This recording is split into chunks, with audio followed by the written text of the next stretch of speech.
नमस्कार मित्रांनो, सातव्या मुलीची सातवी मुलगी 25 मार्च भागामध्ये अस्तिका नेत्राला म्हणते, खाऊन दाखवतेस? आबा म्हणतात, त्याची काही गरज नाही. एक दिवस गोळ्या उशिरा घेतल्या तर काही फरक पडणार नाही. आता मी ज्या कामासाठी आलो ना ती पूर्ण करतो. मी तुम्हाला दोघींनाही प्रश्न विचारतो. आता अस्तिकाच्या रूपातील नेत्रा, तू म्हणतेस ना तू नेत्रा आहे, तर पहिला प्रश्न तुलाच विचारतो. तू आणि हेमा, तुमच्या लहानपणी मी तुम्हाला दोघींना एक लिपी शिकवली होती. ते लिपीचं नाव काय? आता मात्र अस्तिका गोंधळते आणि फक्त बघत राहते. पण तेवढ्या तिच्या कानावर रुपालीचा आवाज पडतो, अस्तिका, मोडी लिपी. लगेच अस्तिका म्हणते, मोडी लिपी. हे ऐकल्यानंतर सगळे शॉक होतात. अस्तिका एवढी घाबरते, तिच्या डोळ्यातून पाणी यायला लागतं. रुपाली म्हणते, अस्तिका घाबरू नकोस. ज्या प्रश्नाचं उत्तर तुला येणार नाही ते मी सांगेल. अस्तिका म्हणते, मी आणि हेमा लहान असताना तुम्ही आम्हा दोघींना मोडी लिपी शिकवली होती. आबा नेत्राला म्हणतात, आता तू सांग, तू लहान असताना वावशीमध्ये तुझी सगळ्यात जवळची मैत्रीण कोण होती? आता नेत्राला तिची मैत्रीण आठवते. ती आबा, माझ्या जवळची मैत्रीण एकच होती, रेखा. आता आबा अस्तिकाला म्हणतात, तुझ्यासाठी प्रश्न, वावशीमध्ये कुठला डोह आहे? रुपाली म्हणते, काळा डोह. अस्तिका म्हणते, काळा डोह. आबा नेत्राला म्हणतात, तू म्हणते तुझी जवळची मैत्रीण रेखा, हिच्या लग्नामध्ये तुला एक संकेत आला होता, तो काय होता? रुपाली म्हणते, बरं झालं हा प्रश्न नेत्राला विचारला. कोण रेखा? काय तिच्या लग्नात संकेत? नेत्रा म्हणते, मला संकेत आला होता, एक बाशिंग आणि एक साडी पाण्यात बुडताना मला दिसली. पण ती व्यक्ती कोण होती हे दिसलं नव्हतं, पण लग्न मात्र दिसलं होतं. पण गावामध्ये त्या दिवशी फक्त रेखाचं लग्न होतं. रेखाचं लग्न लागलं आणि त्याच दिवशी ती काळ्या डोहावर आली आणि तिने पाण्यात उडी घेतली आणि मी तिचा जीव वाचवला. हे ऐकल्यानंतर सगळेच हादरून बघत असतात. आता आबा पण मोठा सुस्कारा टाकतात. आता ते अस्तिकाला म्हणतात, रेखाच्या लग्नानंतर तुला गाव सोडावं लागलं होतं?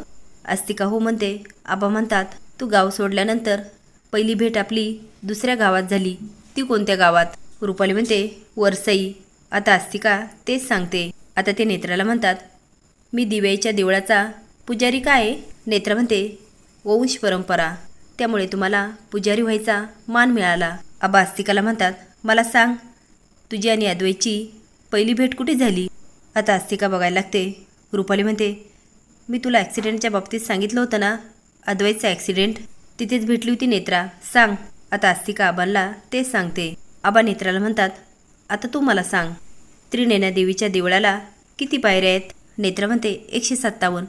लहानपणी मी जेव्हा तुमच्यासोबत देवळात जायचे ना, तेव्हा मोठमोठ्याने पायऱ्या मोजत जायचे. आबा अस्तिकाला म्हणतात, तुझं आणि हेमाचं नातं कसं होतं? रुपाली म्हणते, तुझा हेमाने कायम रागाराग केला. अस्तिका म्हणते, आबा माझं हेमावर खूप प्रेम होतं, पण तिने मात्र माझा कायमच रागाराग केला. नेत्रा म्हणते, असं अजिबात नव्हतं, हेमाचं पण माझ्यावर खूप प्रेम होतं. आता मात्र रुपाली आणि अस्तिका घाबरतात. आता नेत्रा बरंच काही सांगते. आता आबा पुन्हा अस्तिकालाच प्रश्न विचारतात, मला सांग, हेमा प्राण सोडताना काय बोलली होती? हे ऐकल्यानंतर रुपालीचे धाबे दणाणतात. आता अद्वैतला आठवतं, हेमा श्लोक बोललेली असते आणि रुपाली पण तेच सांगते. अस्तिका तेच सांगते. आबा नेत्राला म्हणतात, आता तू मला सांग, मनोरमा ताईचा आणि अद्वैतच्या आजोबांचा भूतकाळ मी तुला सांगितला होता, मग मला सांग, अद्वैतच्या आजोबांना वावशीमध्ये सर्वप्रथम कोण घेऊन आलं होतं? आता इंद्राणी बघत असते, नेत्राला आठवते की नाही, पण तेवढ्यात नेत्राला चक्कर येते आणि ती केतकीच्या अंगावर पडते. आता सगळेच नेत्रा ओरडायला लागतात. रुपालीला आठवतं, केतकी उपमा करत असते. तेवढ्यात तिला फोन येतो. ती म्हणते, हां, तुम्ही गेटवरच थांबा, मी लगेच आले. केतकी निघून जाते. रुपाली जाते आणि उपमामध्ये औषध टाकते. हे सगळं अस्तिका बघत असते. आता अस्तिकाला वाटतं नेत्रा मेली. आता डॉक्टर नेत्राला चेक करतात.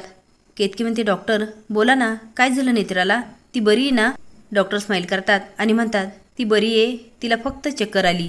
आता नेत्रा बेशुद्ध असते आणि अद्वैत तिच्याकडे बघतो. त्याला आता आठवती हॉस्पिटलमधील नेत्रा. आता तो दोन्ही पण आठवतो आणि विचारात पडतो. अस्तिका रुपालीला म्हणते, हे एवढं सोपं होतं तर आपण आधीच तिचा जीव घ्यायला हवा होता, म्हणजे तो नेत्राचा विषय आधीच संपला असता. मग आपल्याला सांगता आलं असतं की आजोबांसाठी जो तिने नाश्ता केला होता त्यामध्ये तिने विष मिसळलं होतं, पण ते तिनेच खाल्लं आणि मेली. मग हे सिद्ध झालं असतं तीच अस्तिका आहे. रुपाली म्हणते, ह्या बिंडोकामध्ये राहून तू पण बिंडोक झालीस. एवढं सोपं आहे का नेत्राला मारणं? तुला दंश करायला सांगितलं होता. मिली का ती? त्या पॅटाऱ्यात बंद करून ठेवली. उपाशी तापाशी बिन पाण्याची राहिली. मिली का ती? नाही ना, आहे ना जिवंत. आता अस्तिका दार उघडून जायला लागते, पण बाहेर बघतं तर कोणीतरी आलेलं असतं. ती दारामागे लपते, पण खूप घाबरलेली असते.